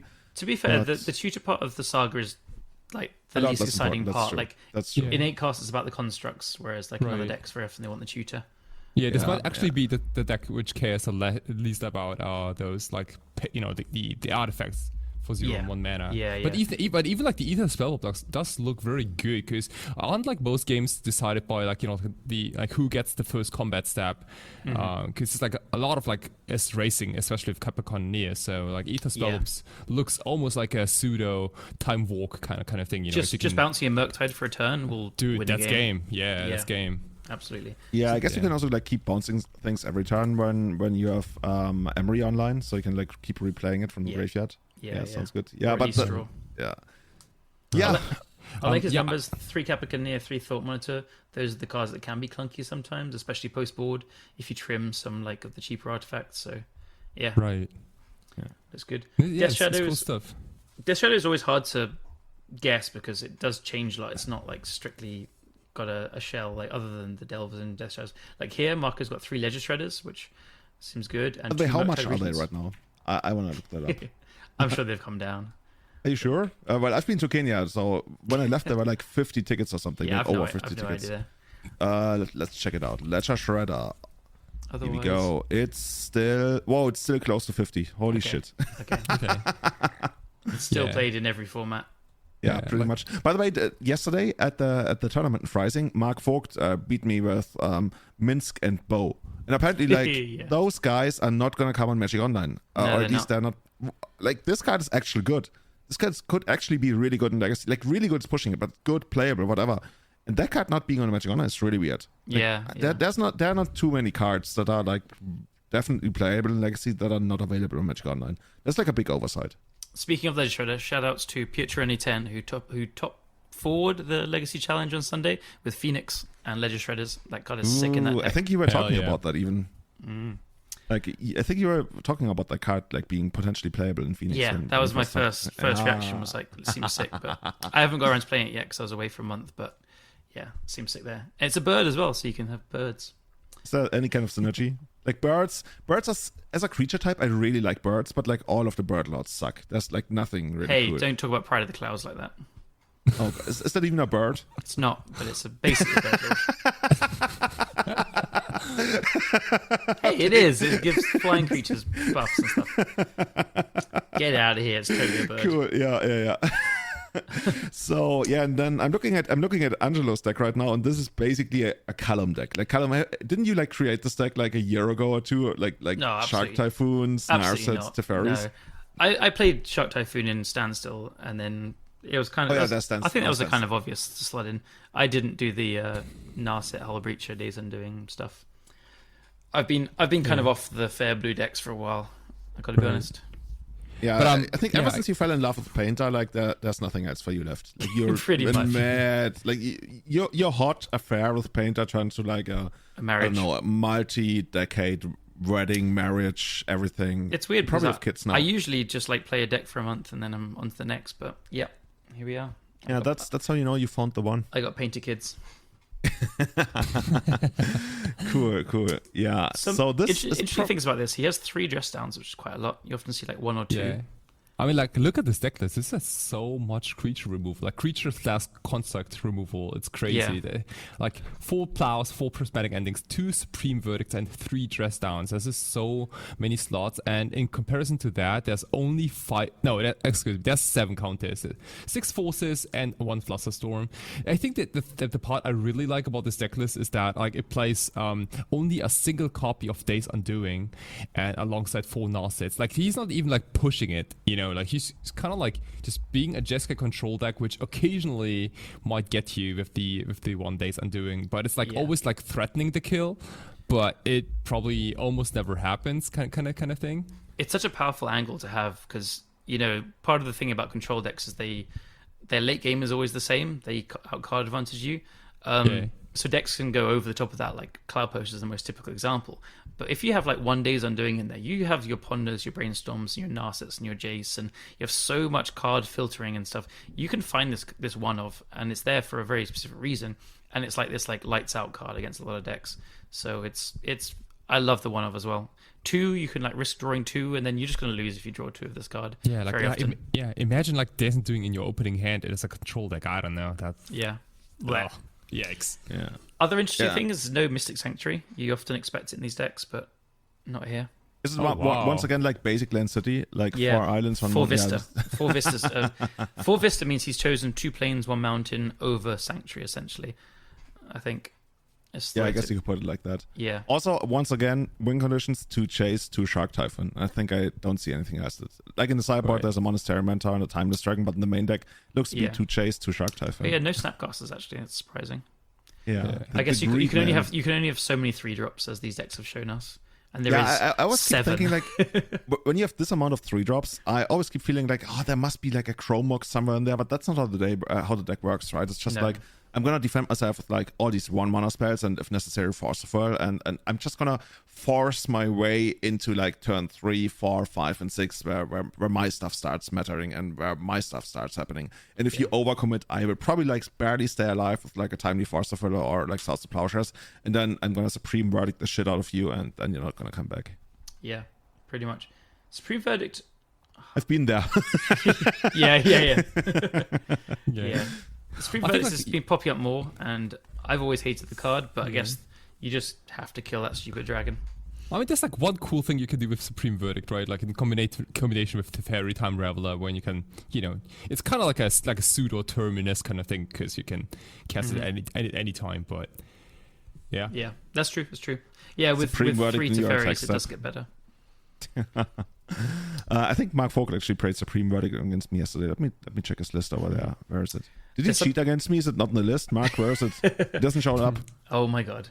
There's something cool. So in 2 Bows Blue-Red Delver deck. Oh, sorry to interrupt you. He plays 2 in the main deck? What the fuck, man? No wonder I lost. And 2 Engineered Explosives. Of course, in the 1 of Archmage's Charm. Cool. Oh yeah, the classic Mark Yeah. touch. In 2 Bows Blue-Red Delver list in the sideboard, there's a Maddening Hex. Do you know what that does? Oh, that's the curse, right? And I think it's also not a Magic Online. Exactly. It's not a Magic Online, so you won't see this in any online decks, obviously. But it's a pretty cool one. So it's a bit expensive. It's 3 mana, so 2 red and 1. But it's a curse, and you put it on your opponent. Whenever enchanted player casts a non-creature spell, roll a d6, and Maddening Hex deals damage to that player equals the result. Then it says, attach Maddening Hex to another one of your opponents chosen at random, but in a 1v1, it's always going to stay on them. Yeah. It's pretty cool. If you just throw it on like a control opponent, they're going to die. Definitely. Pretty much. I remember when we were talking about the card on Discord, because somebody on our Discord was asking, so why is this not seeing more play in Legacy? Like, I was making a complete idiot out of myself by being like, well, this reason and that reason, and then somebody else showed up and was like, it's just not a Magic Online. Yeah. Going back to Minsk and Bow, this card could also be relevant, and apparently it's not a Magic Online. Yeah. No, I like it though. It's really a powerful effect. I remember, I think it must have been the last 1 or 2 weeks in Japan. I saw this card in 4-color control decks for the Mirror game too, because they have it's basically just sticking this card and trying to protect it, and that will probably decide the game, because there's so much dirtling, and also so much life that gets paid with civil libraries. Like this Maddening Hex is kind of doing a lot of work in those mirrors, and you can't really Pyroblast. I guess you can Prismatic Ending it, but it's also post sideboard where you really don't have that many Prismatic Endings maybe left in. I don't know, it's crazy. Sense. Because I guess the other thing that's in a similar spot in people's sideboards is the Court of Cunning, but that does get Pyroblasted, and you can just get hit and steal the Monarch as well. This one circumvents those 2 angles. Right. So it does get ending, but otherwise, I like it. Japan is so far ahead of us in cursing technology. It's kind of crazy. I absolutely love that idea of using that for mirror matches. Yeah, it's great. So that's cool to see. Just looking at the depths deck, anything? Oh, it's like Naya depths, flashing red. Yeah, I guess that's what they usually do, in the sideboard for a couple of blasts. That's usually what. Yeah, there is 3 Pyroblast, 1 Regimental Blast. Yeah. I guess these days you're automatically Naya if you're posted as Celestia Green White, then almost the assumption that there's usually one Tiger, there it is, and okay, they also have Plateau, makes sense. I love to see the Tower of the Magistrate in the sideboard. It's such a good tech piece. So I thought it was to unequip equipment, but I think one of you guys told me it also helps against 8 cast to just get through all of the Thopter tokens, right? Exactly, that's the main reason, I think. Yeah. Because otherwise, Psy is basically GG. It's really funny. Oh yeah, actually, you're never getting past that, right? Exactly. Yeah. I guess you could just like you need a blast zone, but you need to like I don't know, thespian stage the blast zone. Yeah, and you need to like pyroblast the Psy, and then you need to thespian stage the blast zone, so it has 0 counters, and then pop that blast zone. Oh man, that's like so many extra steps. Holy shit. Yeah, and by that, like day 2 of the GP is starting. Or you just like something. crop rotation or knight up the tower, and you like, bing, you're done. Oh man, that's like so cool. I have pretty much almost all of the cards, like 2 Savannah. Oh, I just like I can't myself to register Plateau in Legacy. I think I've never done it my entire life. Oi, Plateau's beautiful. Get out of here. No. Like there's like 3 lands I really can't get myself to play in Legacy. And that's Plateau, that's Badlands, and that's Scrubland. Those are just like I love blue, I love green, I love white. I just can't play those cards, those lands. Like it's it's such a tough sell to me. Anyway, I'm kind of like in this weird spot where after not playing Legacy for the last 3 weeks, I don't feel attached to any kind of deck. I feel like I could just like come into it and play anything, and by that I'm probably gonna start playing Blue-Red Diver again or something. But yeah, guys, I want to just very quickly before we finish, just give a shout we got a lot more. We got a lot more to talk about actually. Just Merfolk. There's 2 Grip of Phyresis in the sideboard, which I love. 3-mana instant, gain control of target equipment, and then you attach a germ to it.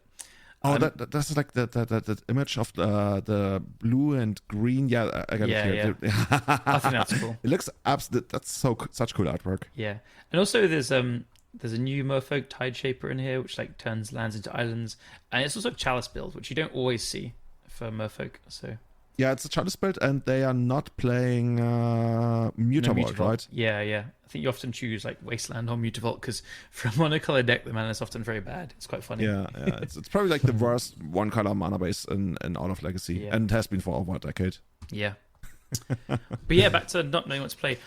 I gotta say, I saw a really cool approach to Elves by Newton today. Was that the Yorian version with like what's it called? Swift reconfiguration and devoted druid. Ah, yeah, that's exactly the one. Yeah, it's pretty cool. How did it work out? Did it play well? Yeah, he said he got a trophy and then was 4-0 and lost the last round. So pretty good. Oh, no. You know, it's kind of funny. Like when you play Fs and you feel like, okay, they what is that? And then all of a sudden, like infinite combo. Here we go. So I'm gonna give that a try. But Julian, just play Painter. Yeah, well, I was actually thinking about playing because I really, really want to build like a proper Legacy deck in paper again. And I could see myself playing Painter. Yeah, it's a beautiful deck. But I could also see you playing Green White Depths. Actually, it's very you. You could. Yeah. You could not see me playing like Cutthroat, Delver, Tryhard, Spike It Out. No. You know what happened to me actually? I know you like it, but like I think you get bored of that. I get bored of that. Yeah, that's actually like that's a backhand compliment, kind of like. Yeah. You get bored of winning. Yeah, well. But you win. You know what somebody actually said to me at the tournament in Freising yesterday, and I felt like my life as a Magic player has come full circle at that point. I was playing Elves yesterday, and one of the guys, I didn't know him, but I've seen him around, and he basically told me, "Oh, you're playing Elves today?" I was like, "Yeah, I borrowed it." And he's like, "Huh. You usually play other decks, don't you?" And I was like, whoa, like, damn. Has this episode of my life ended where I'm like the Elves player? Where I'm like, just like, oh, you play other decks, right? I've seen you play Delver. And it's like, oh, you play Elves now? Like, whereas for like the past, at this point, 9 years, it's always like, oh, of course you play Elves. Of course you play Elves. But I've streamed a lot of non-Elves recently, and yeah. I just felt like, oh, wow, next step in my life. You also had your Omnitel flirtations, and you had your Miracles flirtations. Yeah, but the Years Omnitel ago. flirtations, that was like a weird period, like in 2012. And Miracles was just like, it was like the on and off girlfriend that you know is not good for you, but you every once again, you feel like, I gotta give it a try. It's just like so Right. Well, I'm not exactly falling for powerful girls, but yeah, in that case, it was a very powerful green and white and red girl. Yeah. And speaking of powerful cards, Callum, you inserted something into our show notes, a tiny little cat that apparently is good in Legacy, like a 4-mana 2/2. Yeah. Tell us more about that. That's it. It's a format 2/2, but it's got a cute cat on the picture. Oh, But that's it's also- okay. By the way, if you want to support the podcast now, seriously. So actually, before I tell you what the card does, do you want to read the flavor text? Isn't she the cutest thing you've almost seen? I love it. Oh, So, man. Displace a Kitten is like this weird picture of a very cute cat, but it's like tentacles as well. And the idea is like, displace, you can't see it, sometimes you can. So this card is really powerful. Really, really powerful. It's a 3 in the blue for a 2/2 creature cat beast. And as an ability, Avoidance. Whenever you cast a non-creature spell, exile up to one target non-land permanent you control, then return that card to the battlefield under its own owner's control.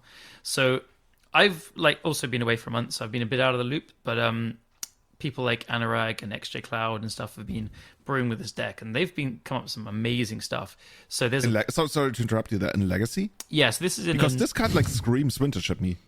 It could be in Vintage as well. I'm sure Justin has also played it in Vintage. But in Legacy, there's a bunch of combos. So this card combos with Teferi. So if you have like a 0-mana artifact and Teferi and this, you can Teferi, bounce the artifact, you draw a card, you play the artifact again, bounce the Teferi, reset it, -3 on the artifact again, and you draw your whole deck. Whoa, too fast for me. Like, how do you get the extra mana to replay Teferi? You don't replay it; it just blinks a permanent. Oh, you blink it and use it again. Oh, Yeah. oh, this card is insane, man. And Teferi stops them from interacting. So Teferi plus a 0-mana artifact like a Lotus Petal or a Bauble or something, that draws your whole deck. So you can do things like that.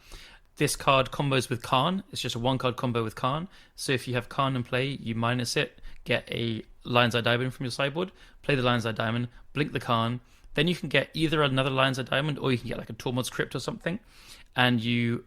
how do you do it? You crack the LED and then you exile something. You know what? I can't remember how the combo goes. It's one of those combo decks where you just like you need a proper map to like fully execute the plan. Yes, no, sorry. Like, it's somewhere in there. I just know. I got it. So you crack the LED for 3 mana, then you sacrifice the Tormod's Crypt targeting yourself. You exile the Lion's Eye Diamond from there, and then you Karn -2 to get the Lion's Eye Diamond from exile because you've exiled it with the Tormod's Crypt. You play the Lion's Eye Diamond again. The kitten does the Karn again, and then he where's the Tormod's Crypt gone? Oh, it's sacrificed. It exiled itself. It exiled itself. So you can -2 to grab the Tormod's Crypt again, and then you loop the LED, netting 3 mana each time. So yeah, as long as you have a then Tormod's Crypt, eventually you just like do something with the Karn and kill them. yes, then you have a Walking Blister in your sideboard or a Lattice, whatever. So with just a Karn and a Kitten in play, and then a Diamond and Tormod's Crypt and a Wing Edition in your sideboard, that's a win. You see why I think this is like a vintage thing?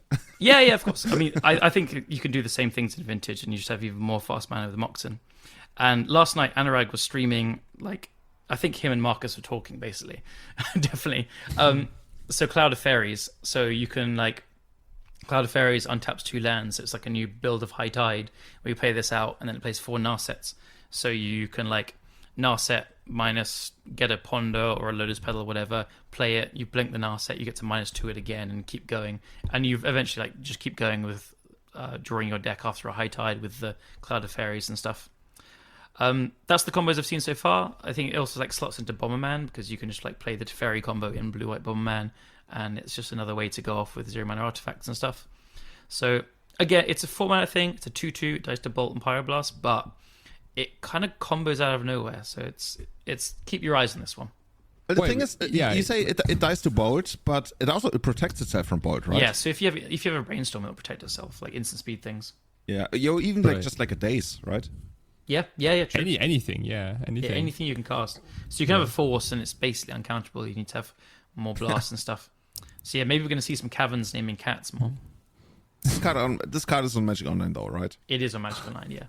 I'm pretty sure I'm going to play it. We've got our monthly Legacy in a couple of weeks, I'm pretty sure. Okay, what do we have like a proper deck name? Is it like, I don't know, Cool Cats? No, that we already had that. Kitten Control, Kitten... I'm just going to search XJ's Twitter. He definitely has he's 5-0'd a few times. With XJ is actually a qualified deck naming specialist. So if he comes up with something, I will promote that, most likely. He's called it... Hold on, I'm looking. But yeah, he played Bomberman a few times. I don't know if Anurag had a name last night for the Cloud of Fairy stuff, but Anurag has that thing where he calls everything nickels, like everything is nickels, and I was like, yeah, dude, this is like when you try to have your new girlfriends all have the same name. It's just like you had that one girlfriend, Miracles, and now you try to like give like cute nicknames to all your future girlfriends because they remind you of like Miracles. And it's just not there anymore. Come on, move on. I can't find the name he's named it, so it definitely involved cats. A cat with no name. Yeah, it's definitely been through the desert on a cat with no name. Oh my! But yeah, watch out for the cat, everyone. It's coming to get ya. Cool. Guys, awesome to, well, in Kai's case, see you again yesterday. Callum, hear you again today. It's, for as much as I love Kenya, it also feels good to be back. It feels good to start into the summer, and also like, this is it the same in UK? Is the UK way hotter? But I can't tell you than Kenya, but is it super insanely hot in UK right now? Yeah, it's pretty hot here. Yeah. Not compared to like coming back from America where it's very, very hot, but yeah. And you even were just like in the north of the America, of the US. Yeah. Can't imagine what it's gonna be like if you move to like, well, Alabama, where everybody has their favorite knife. Yeah, like, literally, she shows me a knife. She had the knife cleaned, and it's like, this is my favorite knife. She posted about it on Instagram. Like, whoa, I have a knife. I don't have a favorite knife. Okay, do you guys have favorite knives? No? Okay, cool. Of course I do. Every proper Brit needs a favorite knife. Is that how they sell them? Actually, that could be a marketing thing. But that, guys, if you want to support Everyday Eternal, leave us a review on Apple Podcasts. It really helps us out a lot. Or support us on patreon.com/everydayeternal. With that, you can get into the Patreon Discord. You can make me look stupid by telling me the card I just explained for 5 minutes why it doesn't see play. It's actually not a Magic Online. And you can get shoutouts. Shoutouts to all the amazing people supporting what we do, keeping the lights on, making sure that we get to have Schnitzel and Spezi when we come to Germany. And Callum gets to buy. Well, Callum, what did you buy? You bought American beer holsters or something. Yeah, that's what I want to put it. Yeah, it was a beer holster with an American flag. Cool. So big shout outs to our Everyday Eternal supporting us: Tommy Hinks, Testacular, Sebastian Hollager, Guillaume, Hannah Elf, Colin Garassi, Sean Dewey, and Severin Schwarzhuber, by the way, who was at the tournament yesterday, placed, I think, one place right in front of me. Grizzle Frontier supporters: Victor Benatz, Bachubat, Scott Monroe, Jeremy Gates, Henrik Korkutz, Tom Hepp, and Paragon Games in St. Louis. If you want to support the Madhouse, that is Everyday Eternal, if you want to join the pirate ship, at EternalMTG on Twitter and Instagram. If you want to find me, I'm at It'sJulian23 on Twitter.